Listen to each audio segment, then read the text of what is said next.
semester, so I'll discuss it with Luca. So Yes. I think, well, we can begin. Volodya, you are welcome. So we're keen to hear something interesting about Monge-Ampère equations. I kindly ask everyone to switch off microphones. So let's begin. Okay. First of all, it's my pleasure to be here again in this seminar. I consider this seminar like my continuation of my native seminar. I'm a native from my youth, and I'm very happy to be here. Otherwise, I want to say that I'm sorry for probably some eclectic character of this seminar, and also for I'm pretty sure that it would be impossible to tell everything which I wanted to tell. I cut it a lot, what I supposed to tell. So if you are interested in to know something more about another geometric structures and about another application of Monge-Ampère equation, maybe Joseph and Alec will be so kind to invite me next semester to give a second part of this talk. Sure, but we'll do that. Okay. Anyway, I just want to say that all type of geometries which I announced in this strange, like Joseph said, presentation, color presentation, I am not sure that I will be able to cover all this, but I will try to do my best. So my plan is quite simple.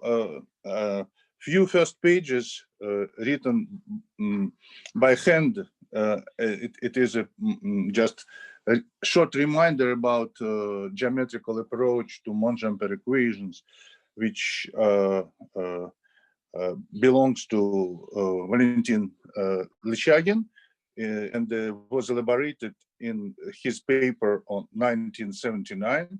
And then it was developed from geometrical, more geometrical applications and more geometrical spirit was elaborated together with him in our papers, and later with Alyosha Kushner, who joined us. So I just remind that Monge-Ampère, classical Monge-Ampère equation, it is one of the most well-studied and well-known partial derivative equations with two independent variables, x and y. So this is classical case, and it has the form in this rose box. Coefficients of in front of unknown function derivatives a, b, c, d. Sorry, again, I'm so stupid that I put the same letter, so I just change it by e. And then you see that all these coefficients, they don't depend on second derivative, so this is a second order partial derivative equation. And this is nonlinear equation, and nonlinearity is quite special. It is a determinant of Hessian matrix of unknown function f. And all other coefficients, they will be considered like, say, for simplicity, smooth functions of x, y, f, and first derivatives. So this is nonlinear, but not very nonlinear, but nonlinear enough.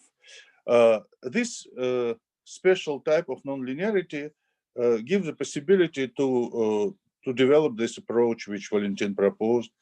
And geometrically, Monge-Ampère operators are defined in the following way. So I will give from the very beginning the definition for all general possible dependence.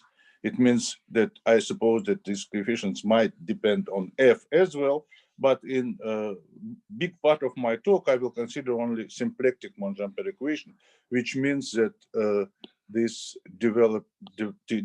dependence on f in the coefficients doesn't present, so only presents dependence on xy, fx, f sub x, f sub y derivatives of this unknown function. So how to define this equation or operator, Monge-Ampère operator, left-hand side of this equation geometrically. To do this, we will consider or first jet bundle over smooth n-dimensional variety M, or cotangent bundle. The second case, it corresponds to the case when we have no direct dependence on f in our equation. So on say on jet bundles, we can consider differential form degree k, where k is a degree which is less or equal to n, where n is a base dimension. And then we have a correspondence between forms and operators, and to each k form omega, we can define an operator delta omega, which takes values in k form on the base. And these operators will be called Monge-Ampère operators for the reasons I just explained. How to define this operator? If we take a function f on my manifold, then the value of this operator on this function is nothing but computation of a function which appears as a coefficient in front of the maximal degree form in the right-hand side. In other words, we have the map sigma sub f, which just a section of this contact in the contact case of this J1 bundle, and it is also can be considered in the case of symplectic Monge-Ampère, like a section of cotangent bundle, and this section induced a map in functorially in opposite way from forms on J1 or in T star in symplectic case in forms of the base. And if we take maximal possible degree value k equal to n, then computation in local coordinates shows that this operator defines a nonlinear wave function in front of this volume form on the base manifold, and nonlinearity of this operator is exactly the Monge-Ampère type. How it works? It works the following. This section, which induced the correspondence between forms and operators, geometrically means that we just have restriction of this form to a graph, or to the graph given by one jet in contact case and differential of the function f in the case of T star, and then computing this restriction in local coordinates, we obtain the corresponding operator on the base. It means value of the operator on the base, or the image of this operator as a function in front of the volume form. So let's consider, for example, n equal to 2. Locally, and my theory basically is very local, if we take R2 with coordinates x and y, then T star of R2, it's R4, coordinates x, y, and PQ.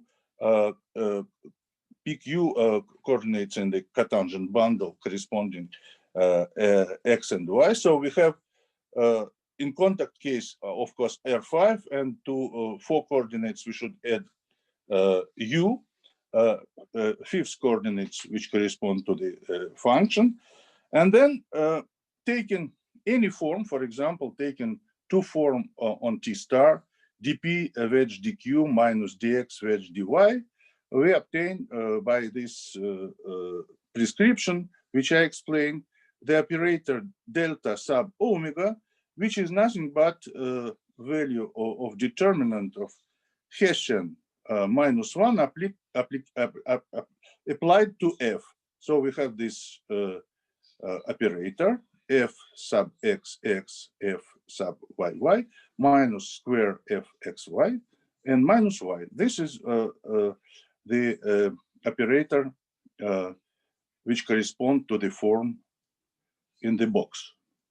If we take, for example, the form in J1, then we have one form, and we obtain the corresponding operator, which I omit volume form, so we have not very nonlinear, quasi-linear equation, which correspond to the contact R1.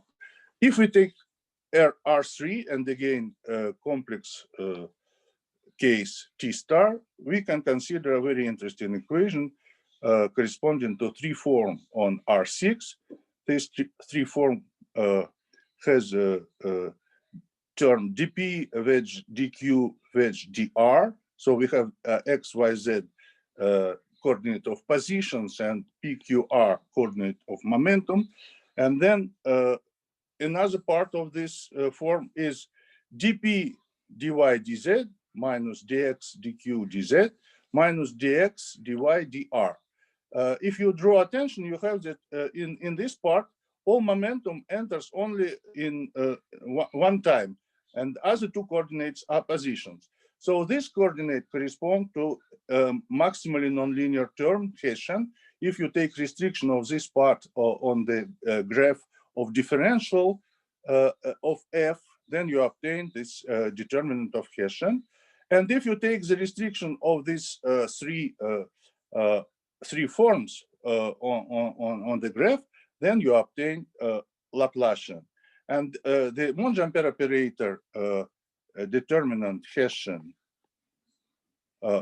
f minus Laplacian f, and the corresponding equation, if we have this operator applying to f equal to 0, it is very important and nice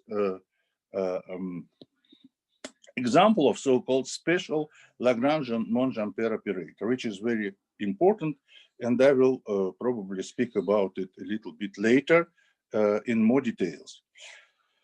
Okay, final example shows that this correspondence between forms and operators is not one-to-one correspondence. For example, if we take a cotangent bundle for R2 and take canonical form big omega dp wedge dx plus dq wedge dy, then our attempt to compute the corresponding Monge-Ampère operator gives us identically 0 operator. So our form omega belongs to the kernel of my map sigma star sub f for any function f. So this correspondence is not one-to-one, and we should eliminate this ambiguity. And to do this, we introduce the graded ideal in the exterior algebra. So from this moment and for all my talk, I will concentrate only on symplectic case. So I will not consider J1, I will consider T star. If you want to speak about J1 in the next talk, I will give you more interesting examples for J1. But today only symplectic Monge-Ampère. So if we take the exterior algebra of my T star of M, and I can mod out. Sorry. I'm sorry. Yeah. Well, you quotient by the ideal generated by this symplectic form, but well, in the beginning you told us that you can consider not only forms of degree equal to dimension of m, but less. For example, if you will construct Monge-Ampères by one forms, will it be sufficient to quotient by omega big, or you need PDQ also? So sorry, I don't understand the end of your question. If I mean, well, you in this part, I think that you mean that you generate equations by two forms, yes? By the yes, but if you well, but yes, you should. Yes, this ideal generates by omega and by Liouville. Yeah. Okay. So you yeah. Yes, this generates by omega and by. Sorry, I'm terribly sorry. I need just to say that this. Okay, I understand. Yes. So it's rho, which rho is deep PDQ in local coordinates. It's Liouville universal one form by two. Okay, and we will call the quotient of this, we will call classes of effective form. What it means, effective form? We will denote this quotient by omega sub epsilon, and then we will describe more precisely this quotient. Now I spent a few minutes to make a short excursion in representation theory. So let's introduce two operators in the exterior algebra of T star of M. One operator we called by top operator. This is top operator. And this operator is +2 rising operator, which acts by exterior multiplication by canonical form omega. So we have fixed our big omega, and then taking any small omega, we can define k + 2 degree form if our form omega had degree k. And in opposite way, we have a -2 lowering operator, bottom, this one. And this operator bottom acts from k to k - 2 by contraction of the given form degree k omega with the canonical bivector, which I didn't, well, I noted here this canonical bivector by omega -1. Usually people also denote it like x sub dq wedge dp, but I prefer to write it omega -1. It's canonical bivector due to my canonical form big omega by with respect to isomorphism given by this symplectic structure. So if I take contraction with this 2 bivector, I have k - 2 form, and this is an image of my lowering bottom operator. Sorry.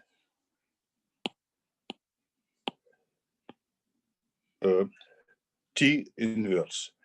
Of course, it is interesting to compute the commutator of this operator action by T and then by bottom or minus vice versa. So we obtain scalar operator, zero order operator, which is just multiplication our form omega with n minus k, where n is a degree of our base manifold and k is just degree of the form omega.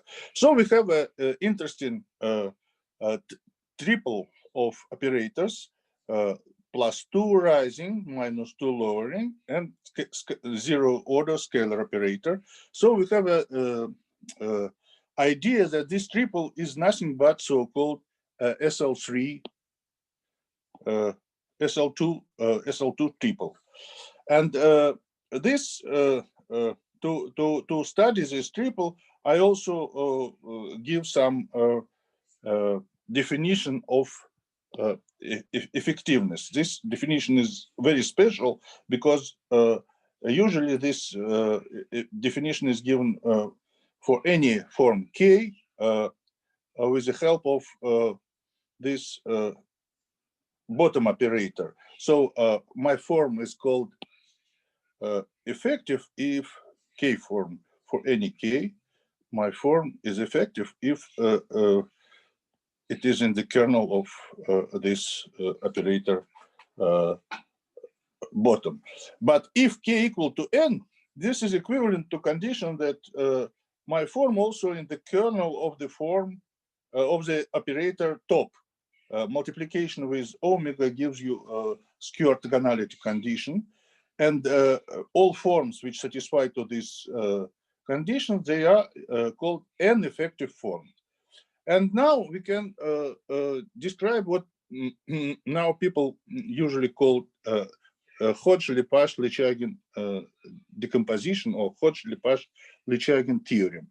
So if we have any form K, then we have the unique decomposition, and this unique decomposition is finite because of dimensional reasons. That any form can be represented in unique way, like a sum of some another form of the same degree K, omega 0, plus image of omega 1 under the operator top, plus image of some form omega 2 with respect to operator t square, and so on until we have the end of this finite sum, where all these forms, K form omega 0, K minus 2 form omega 1, K minus 4 form omega 2, they are effective. Effective in the previous sense, they belong to the kernel of this bottom operator. They are forms of degree n minus 2 times I. So omega 0, it is the same, for example, if omega is n form, then omega 0 n form, omega 1, it is just n minus 2 form, omega 2 n minus 4, etc. Now, a few words about how to prove it. Valentin proved it just by hand in few propositions and few lemmas. It was more or less linear algebraic proof, but there is very nice and elegant proof which is based on the representation theory for SL2 algebra. So it is not difficult to check that this triple, which I call SL2 triple, has the same computational relations like the standard Chevalier generators of SL2 algebra given by 2 times 2 matrices, upper triangle, low triangle, and diagonal Cartan matrix E, F, and H with the standard commutation relation of SL2.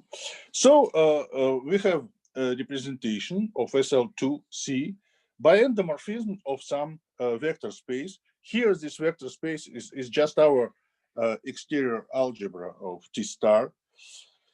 I just remind you that if we take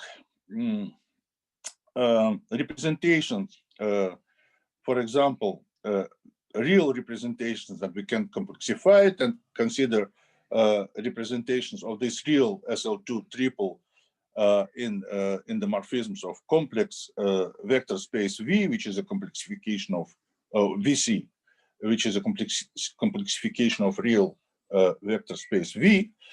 And then we remind also that there is so-called reducible and irreducible type of representation.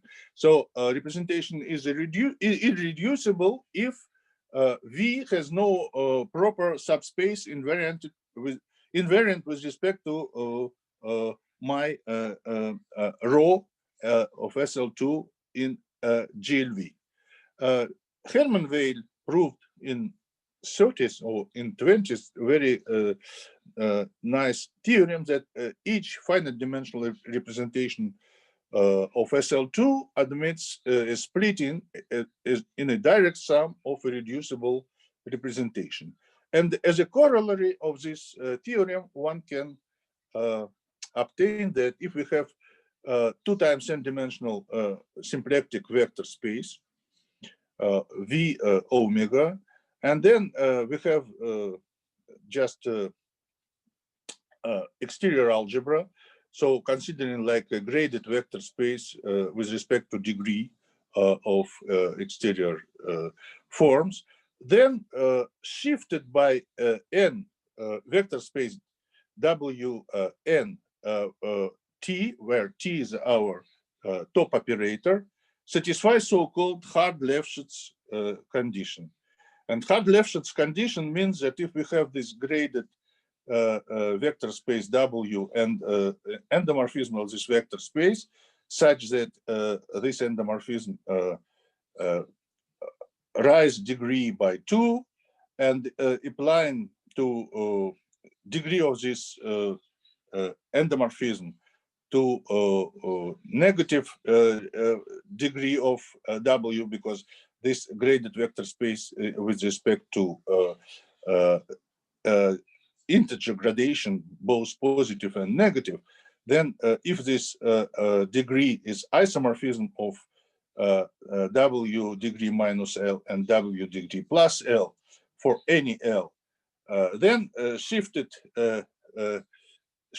we say that shifted grading Wn with respect to this operator 2 T satisfies the hard-Lefschetz condition. So Lichagin and Lepage proved that our example W equal to exterior algebra of T star with respect to this condition of effectivity or primitivity, it is a typical hard-Lefschetz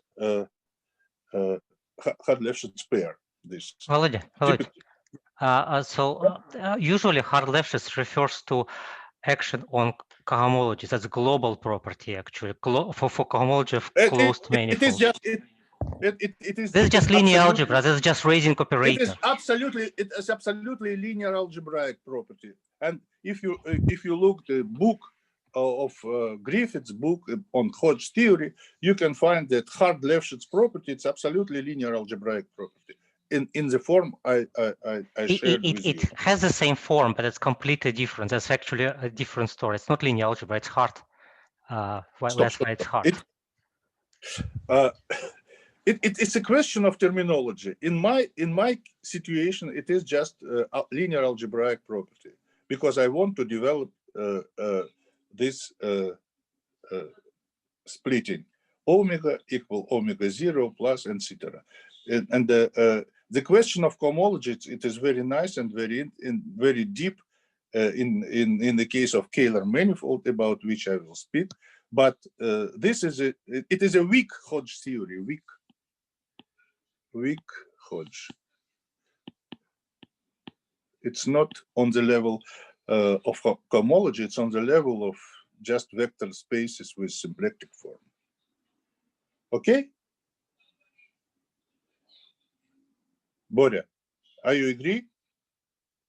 No, but okay, that doesn't matter. So no, you want to say what? That it is not a good terminology?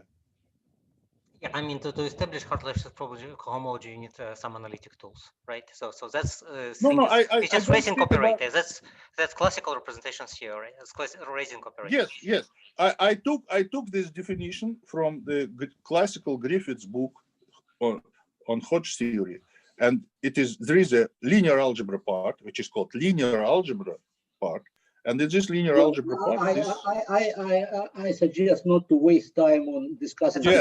That's okay. Well, at least exactly. Okay. Now understand. I reminded the main simple things about Monge-Ampère, and I want to remind few things about geometric structure, and then I will concentrate on a kind of marriage of these two subjects. First structure which I want to remind, this is a so-called Kähler structure. So I will consider a complex manifold with a Hermitian metric and with a complex structure given by endomorphism J. And then I think that with these two data, I can define one form, which is called, in future will be called Kähler form. This form is defined like a value of this tensor G on two vectors X and Y, but the first vector X is just taken as a under action of this endomorphism J. So this is one form should be closed, and this triple with this one form is called a Kähler structure on my manifold, and this form can be defined by J, and also if you have a form from Hermitian initial Hermitian metric, and this form is a imaginary part of this metric, then this form defines in the symmetric form J as a real part of this Hermitian metric. So this is the one of the main structures. If I have now a Kähler manifold, then I can consider special kind of Kähler manifold, and this Kähler manifold, which is so-called Calabi-Yau manifold. What is Calabi-Yau manifold? Calabi-Yau structure, it is a Kähler manifold with the structure G and J, but also we have additional component. This additional, first, this complex manifold, not necessarily compact, but complex. And big omega, it is N0 form, holomorphic form. It is N0 form. And this holomorphic form is nowhere zero. It is covariantly constant form, and I can compare. What do you mean by constant? Covariantly constant. Covariantly constant. Okay. Yes, I just specially precisely, and now I can make a comparison between real, because you have a complex dimension n, but if you have complex dimension n of your Kähler manifold, then you remember that you have this real symplectic form omega, which define Liouville volume omega n. So if you have this Liouville form volume form omega n, then you can compare it with another 2 times n form, which is a product of omega and omega bar. And this coefficient is a coefficient which is very explicit, and this is a condition of relations between Kähler structure and this big holomorphic form omega. If you have this now quadruple of structures, so you have G, J, omega, and omega, and this relation, then you have a Calabi-Yau. So Eugen Calabi and Yau are famous, world famous mathematicians. So like a Kähler, I just have a chance to show you a picture. And then we can discuss how Monge-Ampère equation, which is nothing but complex Monge-Ampère equation, in some sense comes in the relation between these two structures. So Calabi, when he was very, very young, proposed the following conjecture, that if we have a compact Kähler manifold, then there is a unique Kähler metric G in the same class of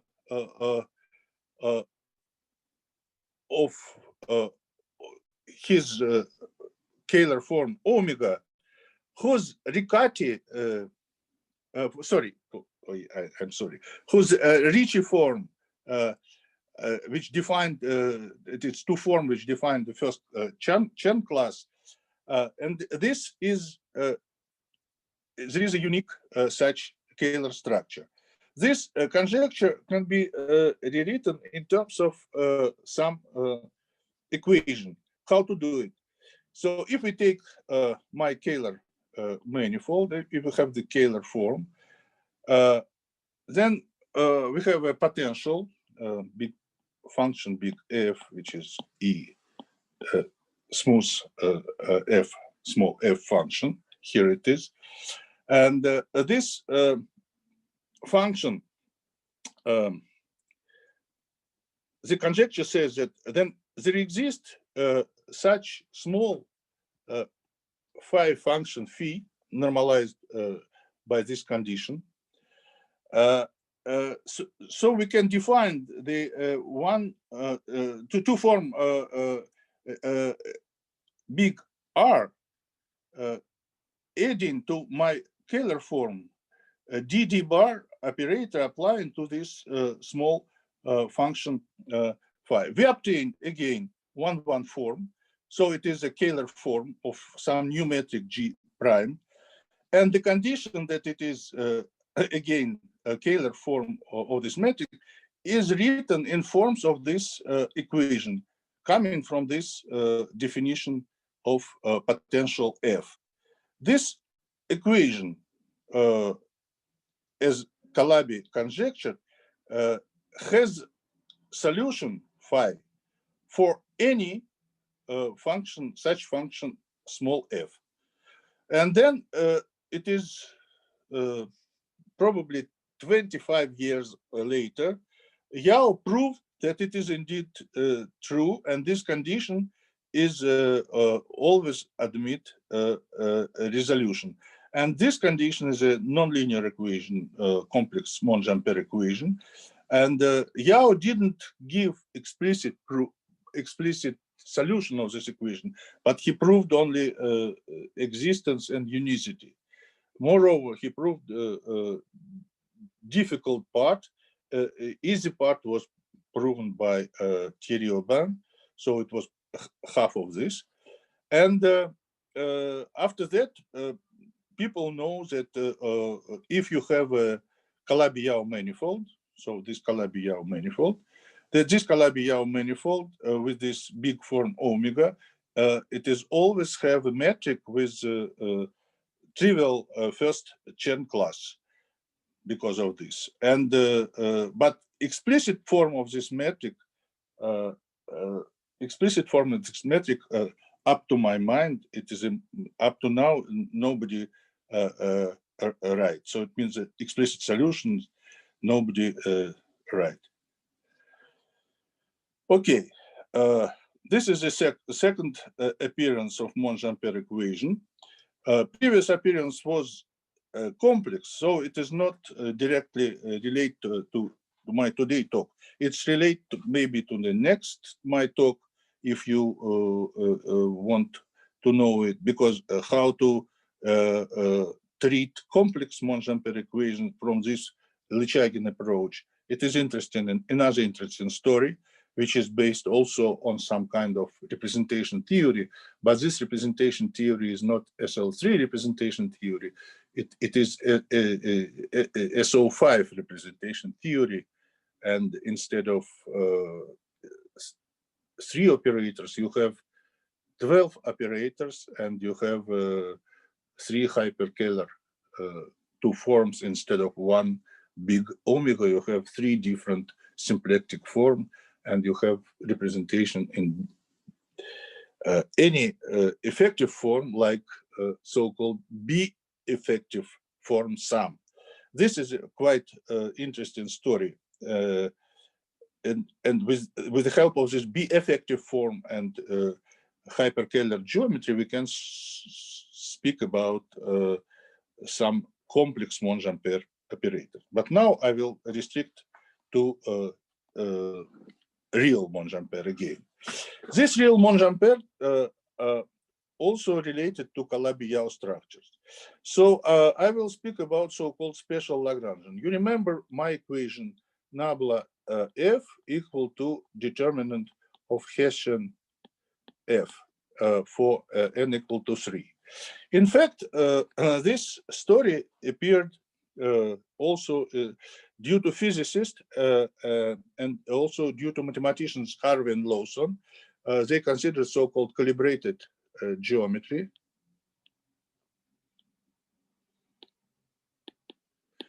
And also the first calibrated geometry, the simplest calibration geometry, it's so-called Kähler geometry.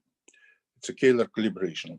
I will not speak about full story about Kähler geometry, but I will speak about this special Lagrangian like a condition of it. Let's take just vector space Cn, and let's consider the standard Kähler structure. So just standard metric and standard two form.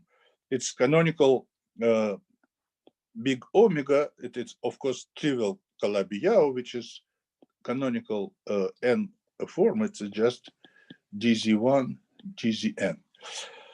So we can take in Cn a real submanifold, and this real submanifold of dimension n, so real dimension n, can be chosen to be Lagrangian with respect to my Kähler form. But also I can ask this submanifold L to be Lagrangian or to be integral with respect to imaginary part of this form omega. I'm sorry, I told this omega, in fact it is form alpha. It's complex volume form. Complex form alpha. I has different notation, sorry. So it is alpha, which is dz1, dzn. If I take imaginary part of it, I have B Lagrangian submanifold L. And to describe this B Lagrangian submanifold, I have a choice of function f and graph of differential. So I have the graph of differential with respect to standard complex structure in this Cn. So I take such real submanifold L, which is given by the graph of this function f x plus e df dx in Cn.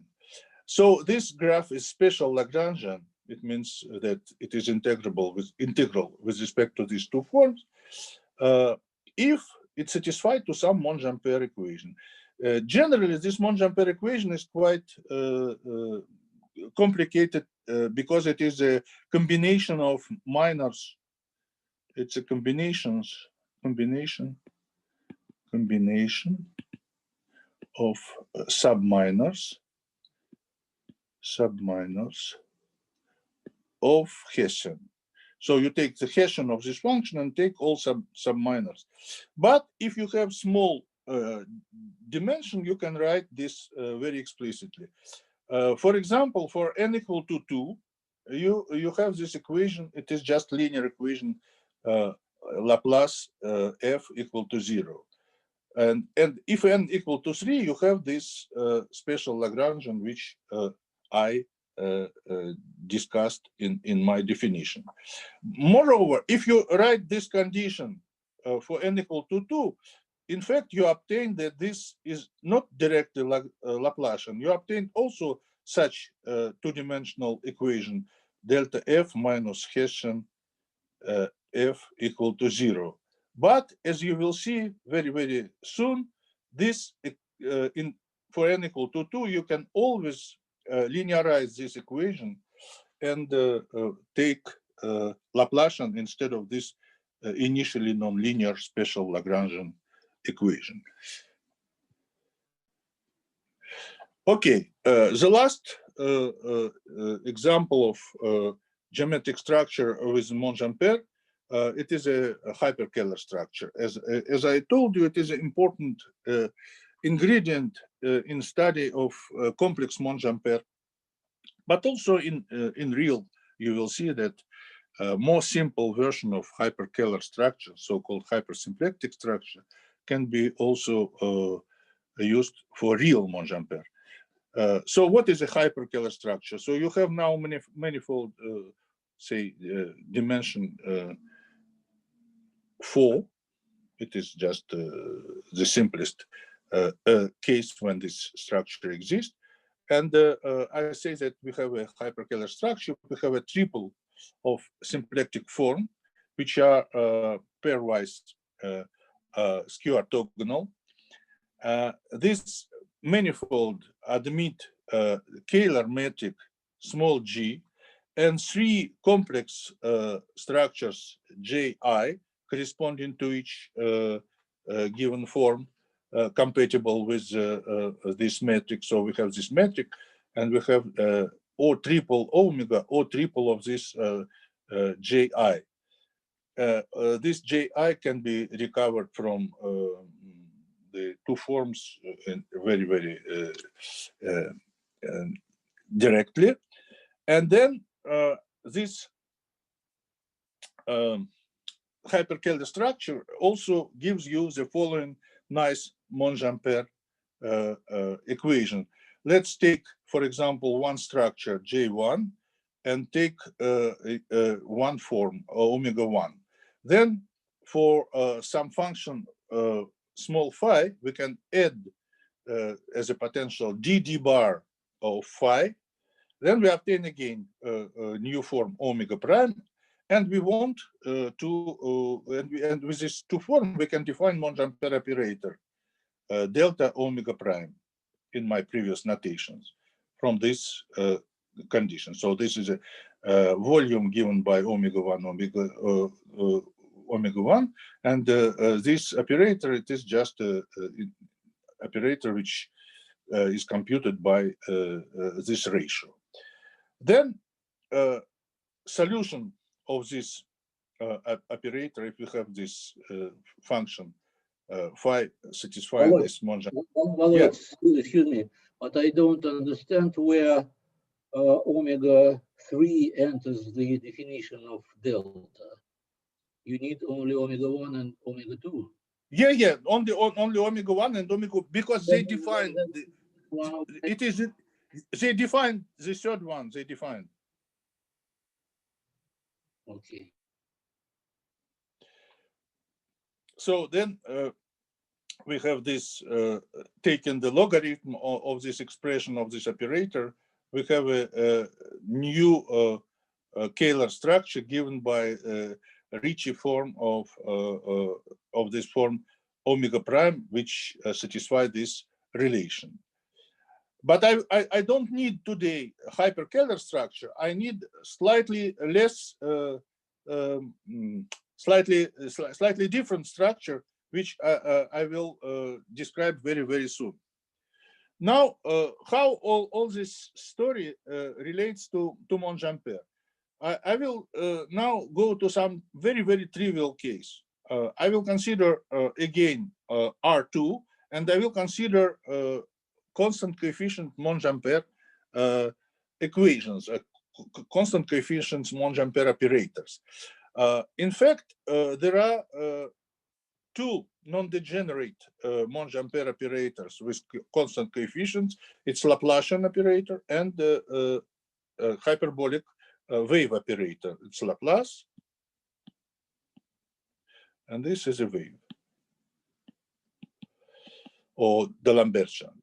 I don't want to consider the parabolic degenerate case, and degeneration is defined by Pfaffian, which I should suppose to be non-zero in some vicinity of point where I want to define non-degeneracy, and I will consider some open domain in R2, and where my equation or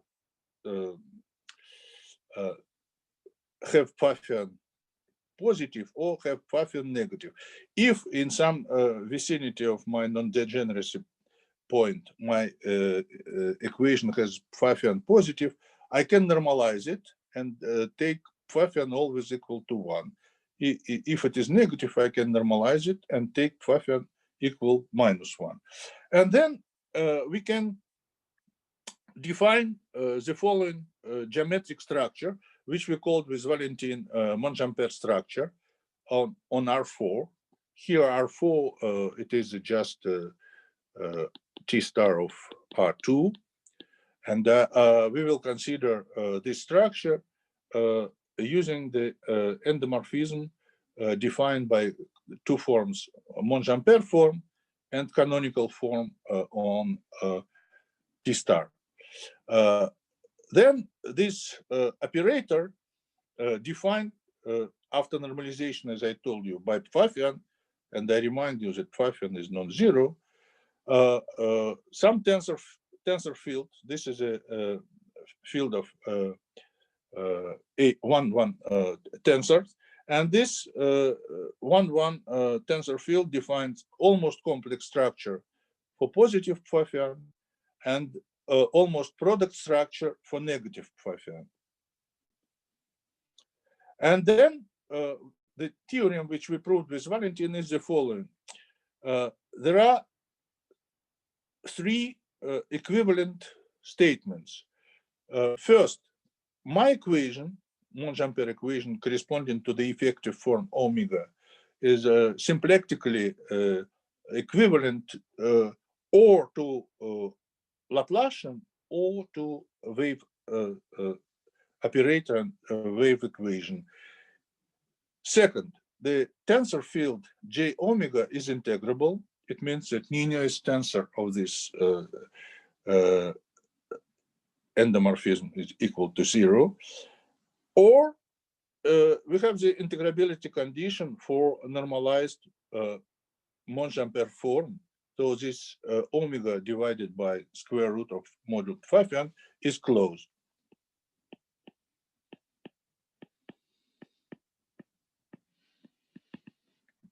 So we have that instead of Monge-Ampère operator, Monge-Ampère equation with constant coefficients, in the case of R4, we can consider two structures, almost complex structures or almost product structures. And it is more or less equivalent to the statement that all constant coefficient Monge-Ampère operators, which are non-degenerate, they can be linearized.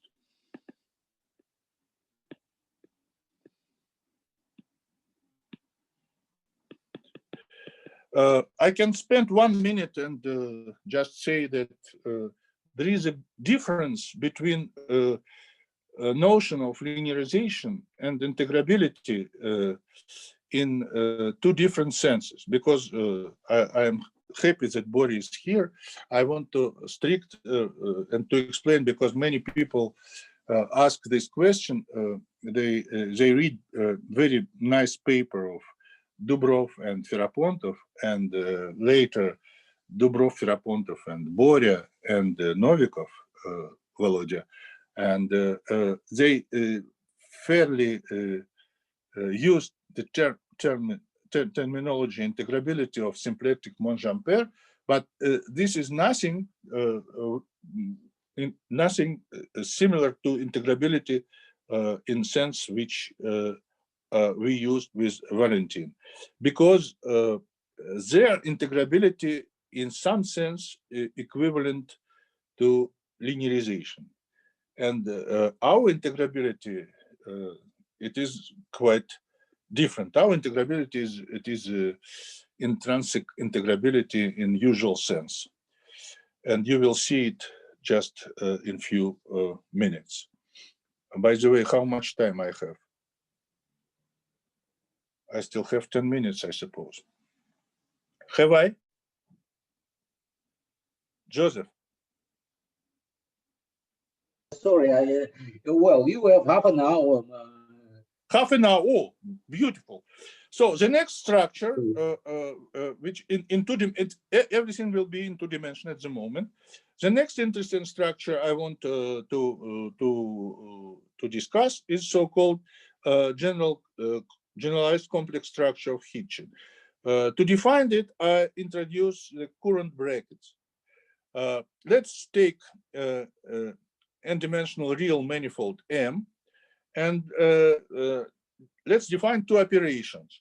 Take tangent bundle of M and cotangent bundle of M. Take sections of tangent bundle, vector fields X and Y, and sections of cotangent bundle, one forms psi and eta. And then we can define indefinite product on the direct sum T plus T star.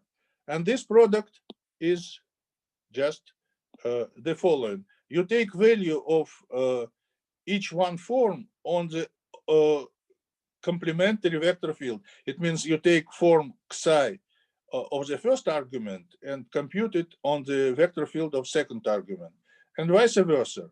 And then you take a sum and divide by 2. So you have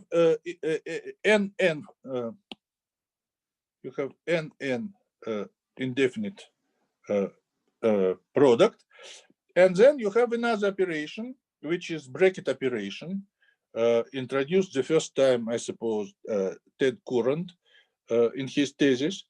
And this bracket is defined in the following way. Again, take section X and section psi of T plus T star, and define bracket of 2 vector fields plus one form, which is just a Lie derivative of form eta with respect to the first vector field, minus Lie derivative of one form psi with respect to y vector field, and minus this exact one form, which you obtain if you take contraction. So you have a smooth function eta on x minus psi on y divided by 2, and you take d of this function, so you obtain one form. And so you again obtain vector field x bracket with y, and this one form, which is so this is interesting operation. It is straightforwardly from the definition, you can see that it is Q-symmetric. But if you want to check the Jacobi identity for this bracket, Jacobi identity is violated. But moreover, I want to say that you can define this operation not only for sections of omega 1, you can define for any degree form. But if you have the one forms psi and eta, then the abstraction to Jacobi identity, Jacobiator of triple x plus psi, y plus eta, and z plus rho, it is just exact form. Which says it is not a form. Well, I put it in you see, I put it exactly. Yes, I see, but I want to understand. Yes, I see. Yeah, it means that you can define some nilpotent operator, which is analog of D, and this well, exact also. Let's take it. It is like a condition of nullity for some tensor. And this tensor plays the role of Ninius tensor, but for what? Now I explain for what. So nullity of this Jacobiator, it is like a nullity of Ninius tensor. For which structure? Now this structure is called Hitchin generalized complex structure. On this T plus T star, you can define endomorphism fat J such J square equal -1. It means this, of course, if it is on the manifold of dimension n, so it's 2 times n, 2 times n. So it is a endomorphism in the space of dimension 4 times n. And then this structure is skew invariant with respect to this pairing, to this n interior product. And also this is there is a condition integrability. It means almost generalized complex structure, because it is it looks like a complex structure or almost complex structure, but of course it is generalized because of this. You should introduce an integrability with respect to some bracket. It means that the bracket should be analog of Lie bracket, but it is not Lie bracket, it is a Courant bracket. So this generalized complex structure is integrable if you have again sections with eigenvalues with respect to fat J, which correspond to I minus I, and they are closed, should be closed, but they should be closed not under Lie bracket like it was in the case of usual complex structure, but it is closed under this Courant bracket.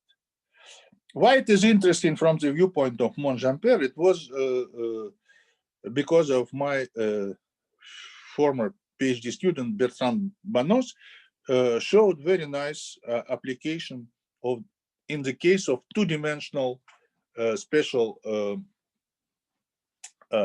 symplectic Monge-Ampère, sorry, two-dimensional symplectic Monge-Ampère operators.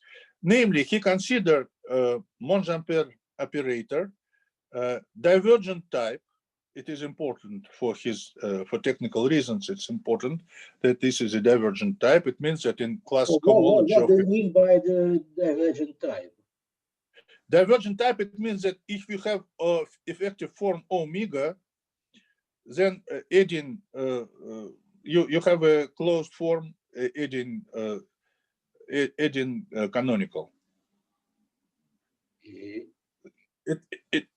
It means that in the class in this you mean it's a class of a closed form?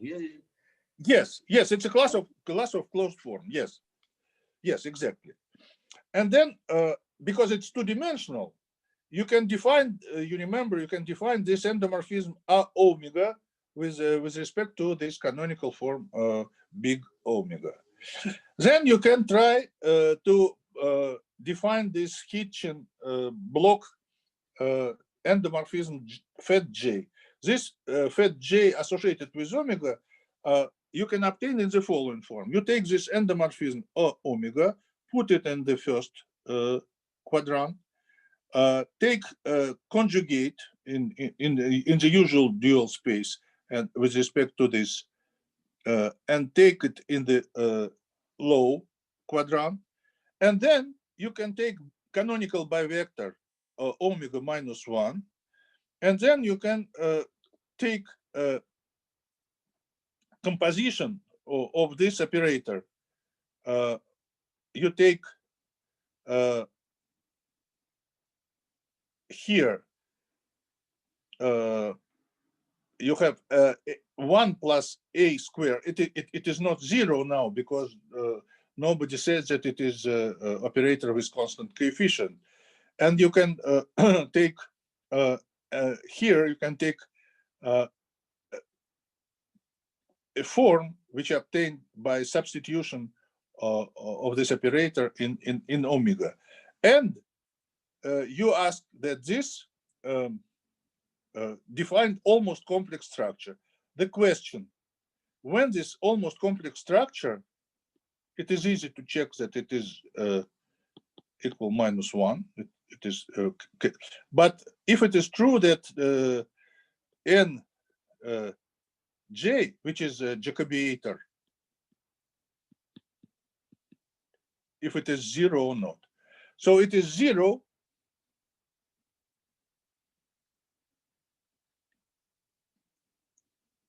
if you have this omega corresponding to divergent Monge-Ampère with closed omega, which might be non-effective. So we take non-effective but closed omega and take the corresponding tensor, and this tensor is always gives you yeah. If and or if and only if.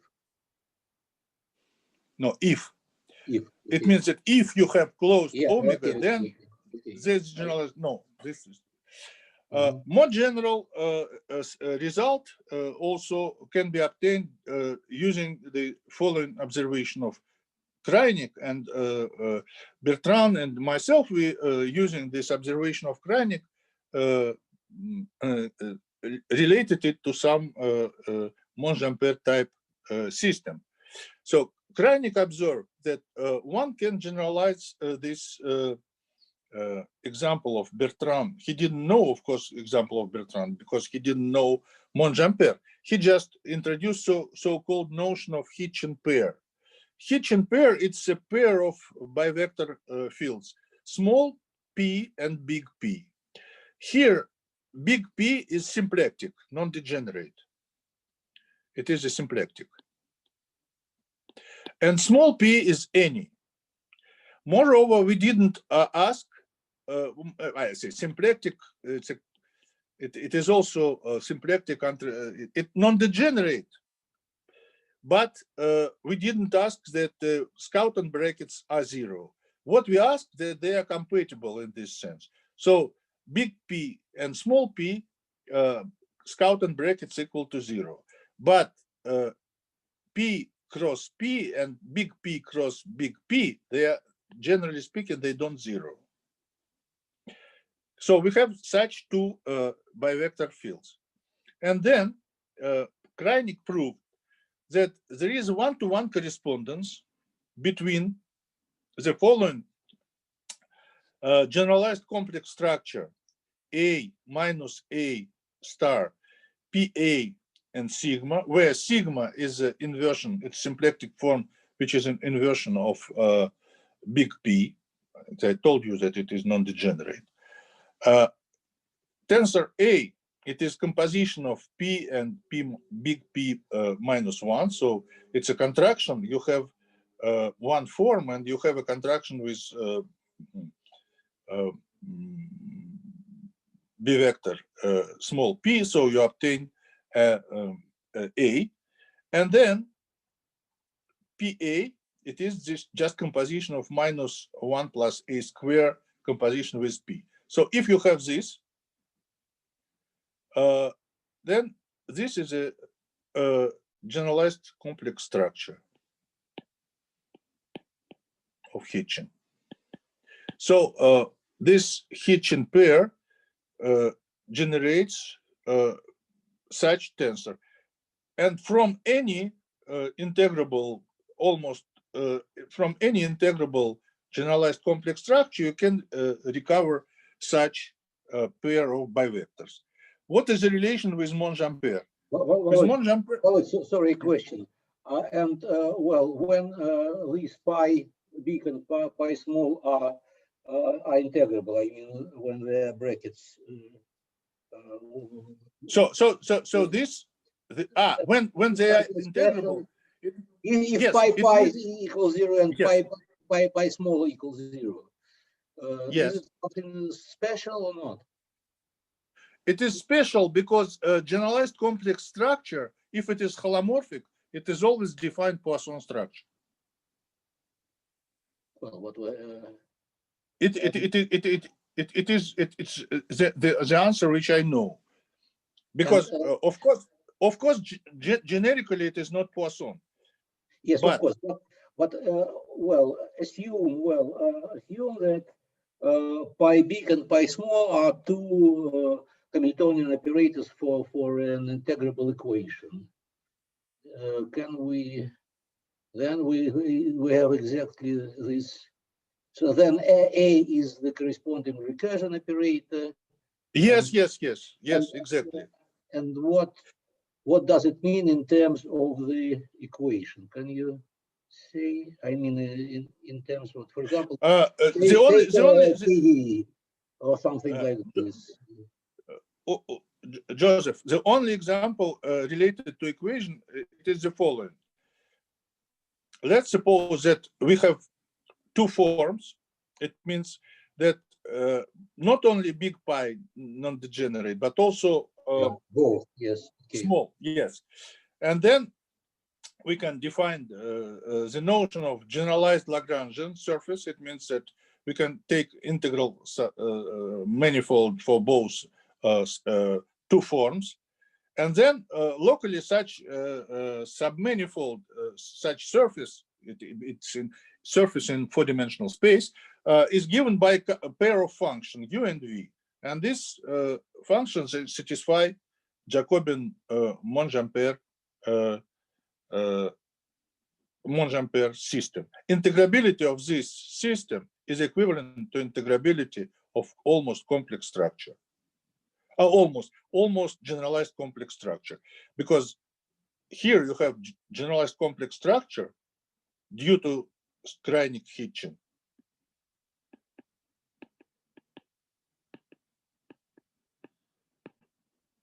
Generalized complex structure and integrability of this almost. And this integrability of the structure equivalent integrability of this Monge-Ampère Jacobian system. I want to say that it is always integrable. It is always integrable because of Kreinic observation. It is always integrable. It means that Jacobiator equal to 0 from this condition.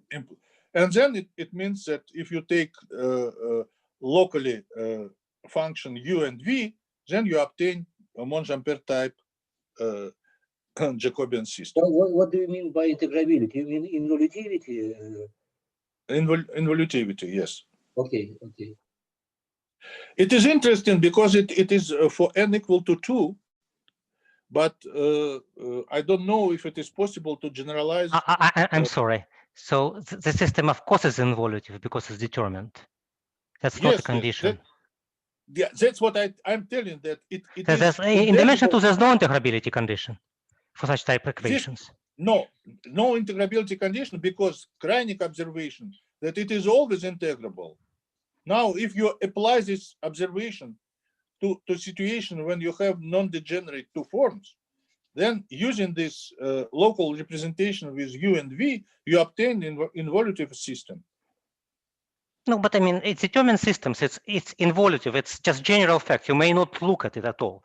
So if you give me no. It is just interpretation. It is not a statement. It is interpretation. Integrability of generalized complex structure, and it gives you ad hoc integrable system. That's all. But in which sense it is integrable? Well, it's linearizable by the theorem of Sophus-Lie, right? It's linearizable because if you can reduce it to Monge-Ampère and prove that it is linearizable. That's all. It just asks. This observation poses the following important question. Important question is the following: you with Boris and Zhenya introduced generalization of symplectic systems for n equal 4. Yes. Yes. Do they have interpretation in terms of some generalized complex structure? Well, they turns out to be all Plibansky types, so the general heavenly equations, yes. Right? So absolutely. Well, they all Monge-Ampère, first of all, right? Generalized concepts. Now the question: can we find interpretation in terms of current brackets of this? It is interesting. Well, okay, yes. It's a question for young students. Maybe not for young. Okay, that's some question. Okay, yes, this I cannot answer really right away. No, but nobody knows. I have checked. Yeah. But it is interesting. Okay, now we will go to dimension 3. In dimension 3, what kind of structures we have? To have this structure, we should define an invariant, and we have no more Pfaffian in dimension 3. And instead of Pfaffian, we define symmetric tensor, which my colleagues called Lechagin-Rubtsov metric, but I don't like it at all. Anyway, it is just some metric or pseudometric G sub omega xy, which is defined in very naive way. You take 3-form omega, you have a contraction with vector fields x and y, you obtain form of degree 2, form of degree 2, wedge product gives you form of degree 4, and you multiplying by omega just or dividing by omega square, you obtain a function, and then this this symmetric bilinear form can be used to define so-called Hitchin tensor A omega in the standard way. And trace of square of this Hitchin tensor gives you a function which we call Hitchin-Pfaffian. It is not completely Pfaffian, but it plays the same role like Pfaffian together with this G. So we have this G omega and plus this Hitchin-Pfaffian of omega. And these are two invariants for effective 3 forms. With respect to this invariants, we can have the following classification of symplectic Monge-Ampère operators and equations in dimension 3. It means analog of this table with constant coefficients, of course. So we have a classification of effective forms in dimension 6, and we have a classification of Monge-Ampère in dimension 3. So we have 3 nonlinear Monge-Ampère operators and Monge-Ampère equations, and it is drastically different from n equal to 2. So it gives a negative answer to Sophus-Lee conjecture. He supposed that all Monge-Ampère can be linearized, but even in the point, it is not linearizable. It is just you have 3 different symplectic orbits with the representatives Hessian equal to 1, special Lagrangian, and pseudo special Lagrangian. Pseudo, it means that instead of Laplacian, here you have wave operator. It means Laplacian with 2 pluses and 1 minus. So these 3 operators, they are non-integrable in sense of Ferapontov and Tsoafter coauthors. So they are non-linearizable, and it means that they are not integrable in hydrodynamical sense, like Zhenya and his coauthors alike. But there are also linear Laplacian wave. Well, you may interrupt for a moment. Maybe okay. I'll leave this comment to the end of your talk, but it's not correct what you say, that non-linearizable, therefore non-integrable. So yes, I wanted to say the same. Well, why integrability is equivalent to linearizability? That's true in dimension 3, actually. In dimension 2, but in dimension 3 it is true, Joseph. But it's a theorem. It's a theorem, right? It's not something like in dimension 4. It's wrong. Yeah, I know. I'm speaking about dimension 3. You see? Yeah. Okay. I speak in dimension 3. They are non-integrable from your point of view. But they are hydrodynamical reductions. Yes, in all standard senses. Hydrodynamic reduction, Lux pair, so forth. Yes, in all senses. Yes. It is not. They are non-integrable in sense of hydrodynamical reduction, but they are integrable in the usual sense. And in usual sense, it means that with all these three equations, you can define generalized Calabi-Yau structures. And these generalized Calabi-Yau structures are integrable under some conditions. And these conditions are Monge-Ampère equations. These three Monge-Ampère equations, they are condition of integrability of three Calabi-Yau structures. One Calabi-Yau structure. So what is a generalized Calabi-Yau structure?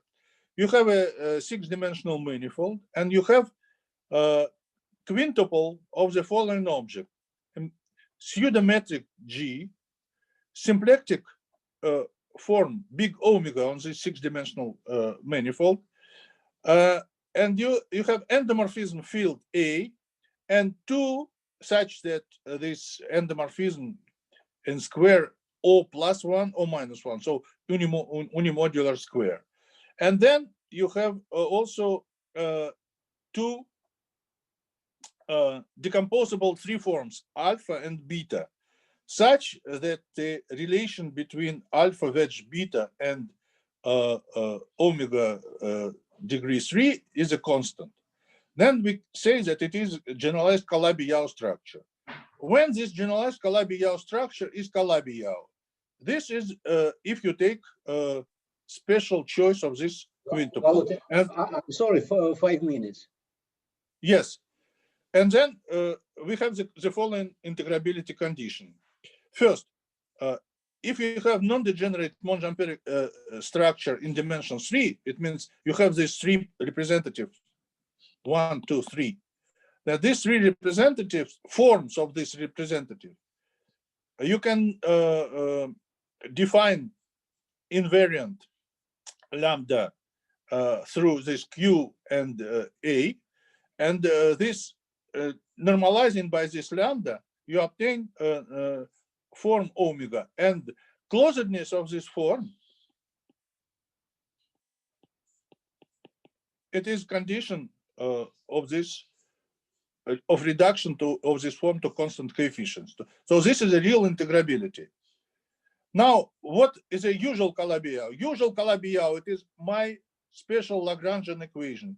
And for this special Lagrangian equation, you have G pseudometric dx dxj dxj with minus, dy with plus, corresponding endomorphism field of this type. And also this is a canonical structure. And my forms, they are dz1, dz2, dz3, and beta is conjugated, these three developed decomposable forms. So this is a standard Calabi-Yau which corresponds to this special Lagrangian. Also, you can define corresponding generalized Calabi-Yau with pseudo Laplacian. That means, and also you can affine structure which correspond to the equation Hessian equal to 1 with the choice of this quintuple. And the integrability of these three equations, they are local equivalence of delta omega to one of these three. It can be written in terms of the closedness of my form. So if they define generalized Calabi-Yau and they are integrable and locally flat, I forgot to say that there is additional condition. It is integrable and locally flat. There is also some condition on the curvature, which I don't want to discuss right now but this is real integrability. It is not in sense of hydrodynamical reduction. Okay, because I have no time, I just, the third part of my talk with application to hypersymplectic and other structures I can postpone for the next let it be another talk. It will be another talk. Let me stop here. And I want to have a comment of Boris. Thank you. So comments, questions, and so on. Okay, so maybe like first of all, maybe in some sense it's you're saying that's like integrable means linearizable. Some people do understand it, like Sokolov, for example, Zhenya, they understand it in certain sense, but definitely not in the sense of your talk, because you say very precise thing, linearizable by contact transformations. Of course, not by symplectic. By symplectic. Symplectic contact, symplectic, yes. So it's well, so but definitely these the equations which are considered like by Zhenya and others, they are not linearizable in this sense. Okay, so there exist some background transformations. Maybe they can well send one to another, but sorry, Borya. Just to be more precise, Zhenya and you consider SL6 equivalence, yes? well, it's equivalence group, right? So no, it means that you don't consider SP. No. We consider SP6. Huh? Well, we consider actually SP6 there, because this is a Monge-Ampère type equation. So of course, natural group is SP. This what this, no SP3. I mean, okay, SP6. So they are not equivalent with SP6. No, they are not equivalent with respect to infinite dimensional symplectic group or contact group. So I mean they are not linearizable. Yes. We're not with respect to this finite dimensional, but even with respect to big. Yes. So they are not. So whenever you start thinking about like whether they equivalent with respect to some background, well, or maybe transformation by like reciprocal transformation, yeah, that's completely different story, because those things don't form a group. So basically, you cannot even pose a question like whether they're linearizable by what. Mm-hmm. So you can what I never was able to understand, why your integrable equation in dimension 3, I mean this linear part, for us they are stratum and Grassmannian of low dimension. See, you have stratification by 3 principal orbits, and you have some suborbits, and these suborbits, they correspond to linear equations. They have in my table. Look, that's what I was not able. This is you see. I understand. There's a called weakly non-linear. Well, in Russia, or they have no d by d lambda in Lux pair. So maybe that's what you think about, like sign of well, kind of more degeneracy. That's true. There are linear, principal linear, and even more weak, because they are even have smaller dimension of the orb. You see this? They are linear, of course, but they are even much more degenerate. I don't speak about parabolic. I speak about linear, but sublinear. You see?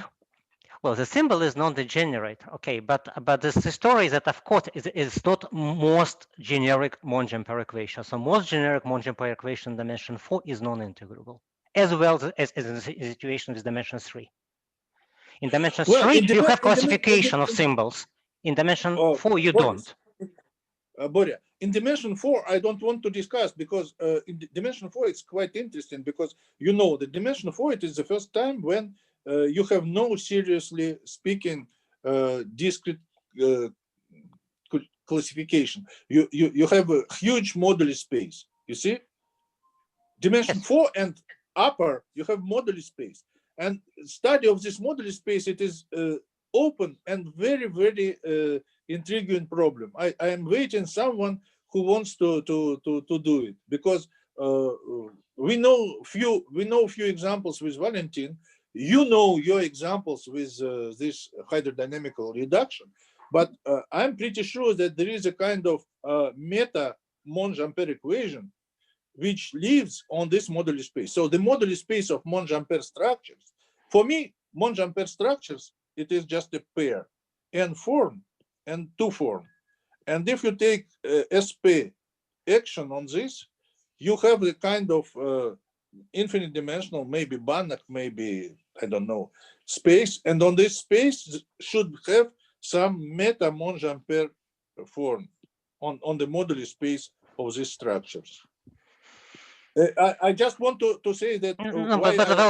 Yeah, that's it. But let's just return to integrability question, right? So, okay. So linearizability. Well, in your sense, they are not linearizable. Just simply like this, right? So, if in any other sense, well, we can discuss it. But let's discuss now what you call integrability, right? Because as integrability, well, in Zhenya, Maxim, Lyonya, and others, so that's more or less clear what they are, and like for this seminar, it's known. But now you say like what that's well, big integrability. You say that's real integrability. Can you be a bit more precise a bit? Integrability in terms of integrability of corresponding structures. We have correspondence, non-linear equation, some structure. Is it true only for Monge-Ampères or only for subclass of Monge-Ampères? No. For Monge-Ampère. For this 3 Monge-Ampère, we have 3 structures, and these structures are important. One of them is Calabi-Yau, and another 2, they are similarly important Calabi-Yau-like structures. For example, affine Calabi-Yau, it is very important for mirror symmetry as well. Anyway, I don't want to discuss now why it is important and so on, but integrability in sense of integrability of these geometric structures. It's something different. No, but just like like in dimension 2, in dimension for n equal to 2, right? So Volodya was talking about involutivity. Involutivity is a very weak notion. Okay, that's definitely much weaker than integrability. So now you say, okay, well, let's go to n equal to 3, and so here you say three form is closed, right? So why is it actually a strong condition? So why is it? Yeah, why do you call it integrabilities? Integrability, again, there is a differential geometric sense of integrability. And this is a Frobenius, or I don't know. What is integrability of almost complex structure? It means that the eigenspaces of endomorphism G are closed with respect to bracket between vector holomorphic or anti-holomorphic vector fields. Okay? Yes. Here we have integrability in the same sense with respect to anyway it not explicitly like this because no brackets, but there is a tensor, and this tensor is integrable like it was. Yes, but what it means in terms of equation. So we are speaking about equations. Yeah, solutions to equations. So basically, like what you're saying, that you can associate some geometric structure related to equations. Well, in terms of equation, it means that the corresponding equation can be reduced to linear equation, because there is a algebra, and there is also a Cartan-Keller-like theory, and here we don't need Cartan. It is reducibility to constant coefficients. So we have some abstraction. In dimension 3, this abstraction is non-trivial. And this abstraction is integrability means that some piece of curvature equal to 0, for example.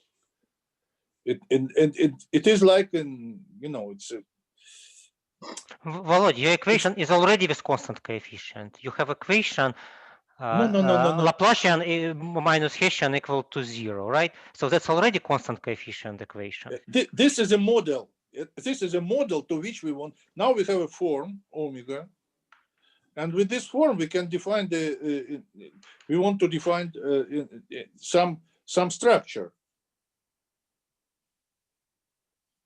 Okay, so that's kind of, well, you would like to see equivalence problem when some equation is equivalent to something else. Yes. But your argument was that the equation determinant of Hessian minus Laplacian equal to 0 is integrable, and then you say, well, that's so you see we have non-degenerate Monge-Ampère omega 0 here.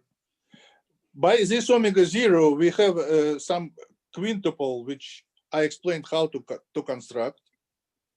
We can construct this our metric G. We can construct.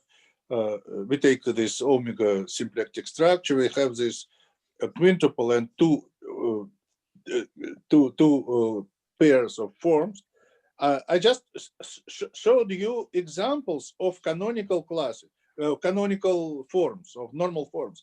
But if you take any form non-degenerate, you can define this quintuple, and to check all this property, you need to solve some equation, and this equation is here. It's a nullity of this differential. This equation is on which space?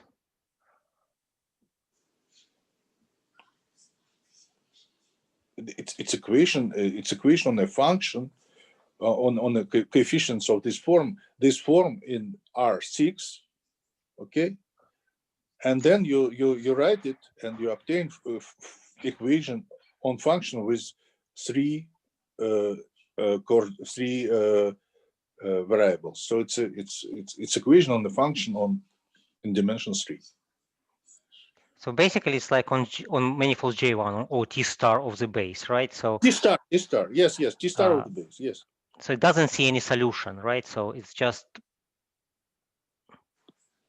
well, no, it's property of equation, not solution. It's a property of equation. Equation, yes, of course. Property of equation. No, I don't discuss it. Of course, I don't. I have no opposition. No, of course, it's property of equation. Okay. More questions, more remarks.